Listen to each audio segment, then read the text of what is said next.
This is my fully built up, beautiful, fully functional Scott foil. And this is a £300 group set that I found on AliExpress. Today I'm going to put this on that and see how it rides. So for people who may have missed the first video on this topic, I found on the internet a complete group set. So cranks, rotors, chain, everything for £300. It's 12 speed, carbon, and it should be about the same weight as Shimano 105. Size comparison of the two rear mechs. This old one's a monster. So the version that I've got here is the complete group set, as I said. That's £300. If you do a bit of digging, you can usually find just the shifters, the rear mech and the front mech for a lot cheaper. So if you already have a chain, cassette, and you don't need any of the extra bits, then that might be a good option if you want to experiment. When I say experiment, I do mean that.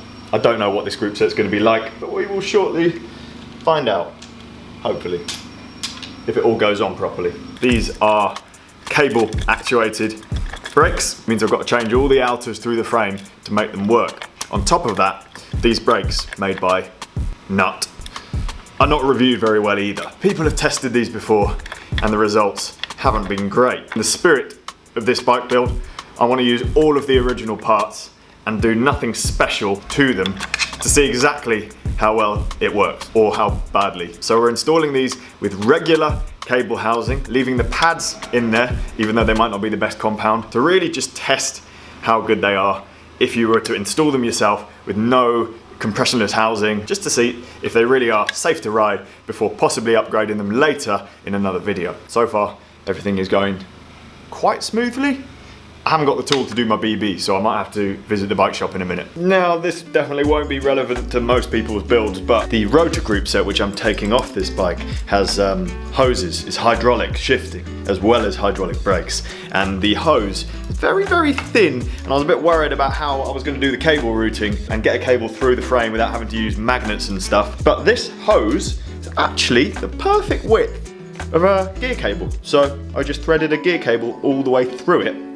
Got mineral oil like everywhere. Thankfully, it's not dot fluid, so it's probably way less poisonous. So that's good. But it does mean there's oil all over my studio now, so literally everything is just slimy. Having said all that, the old group set is 1x and the new one is 2x, so I'm still gonna have to internally route the new front derailleur cable. Probably have to borrow the magnet thing from the bike shop. You know, all the bolts on here are actually quite nice quality feeling, at least. I mean, who knows if they're going to snap straight away when I ride them, but it all seems premium feeling, whatever that's worth. Everything threads in nicely, everything's finished nicely. The bolts on some of the stuff look kind of like titanium finished. I don't know if it actually is titanium. It's kind of hard to show over video, but certainly it feels premium in your hands. All of the group set parts, except for the brake calipers. They're the one exception. They feel kind of solid. Confidence inspiring, but not nicely painted, not nicely made. They weigh a ton as well. Always use grease when you're installing a cassette, because otherwise it might not ever come off again. Many hours later. I may have got absolutely soaked on the way back from the bike shop just then. BB is now installed and the crank is in. Cable routing is also almost done. Well, the outers are in. A small but potentially build ruining oversight by me.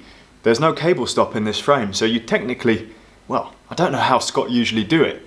We've had to bodge a cable stop into the hole where your normal wireless stuff would come out. Because this is mechanical, you need a proper stop to make sure this cable has a lot of tension, so then you can shift it like that. Luckily, bike shop man Nick had the genius idea of stealing this little plastic piece that's like a stop that goes around the cable for the rear derailleur. So we nicked that, used it upside down for the front mech, and jobs are good. God, look at the state of me.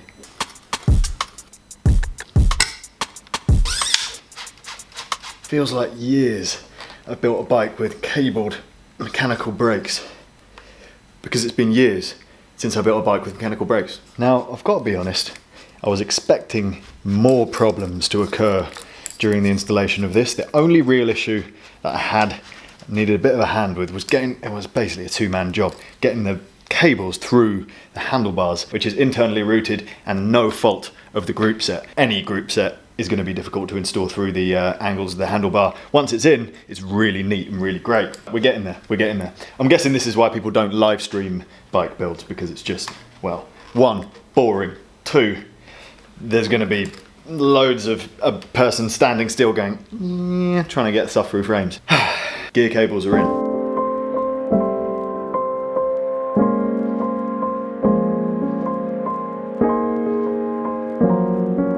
Now to install the completely dry chain. If you saw the previous episode, you will have seen this is a YBN chain. They're the chains that all the friction people use, and it's kind of good that they don't have any chain lube on or grease, like the packing stuff. I'm gonna put this on. I am gonna use normal chain lube though, because I'm not really one of those wax people yet. I don't think I'm fast enough to need chain wax. Comes with a little quick link in a suspicious looking bag.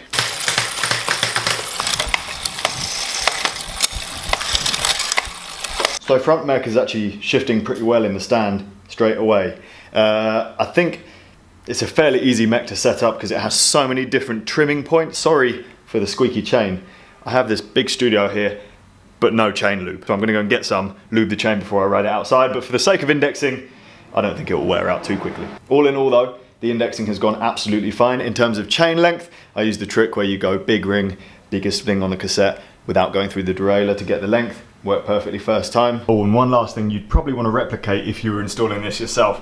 There's 2 cable routing options for the gear cables here. I would stick to the outside channel because this gives a smoother curve to the cable, which should end up with smoother shifting when you eventually ride it later. Especially if you've got internally routed handlebars like these. Only thing left now is the front brake, and let's take it outside.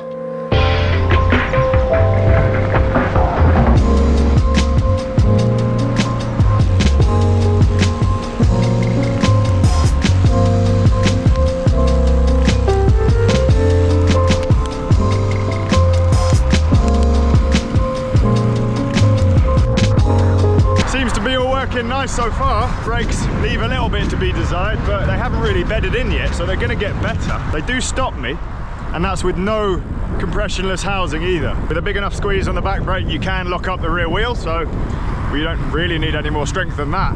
Modulation is obviously a bit lackluster. Just come to the funny realization that all of my bikes at the moment are one by, so I've forgotten how to use a front mech. Naughty cross chaining. Testing bikes. Gets you out of breath. Best training session I've ever had. It's raining again. I booked this in for the wet weather brake test. Jump test, yeah. Group set jumps, sweet bit of air. I've got to say, I was most nervous about riding these brakes on an open road outside, so I kind of went up the hill and then back down on the bits that are all pedestrianised. But now I've done that, to me these feel safe enough to ride on the open road, absolutely. You can lock up the back wheel, front one feels strong. I mean, they're no hydraulics, but good enough for the price.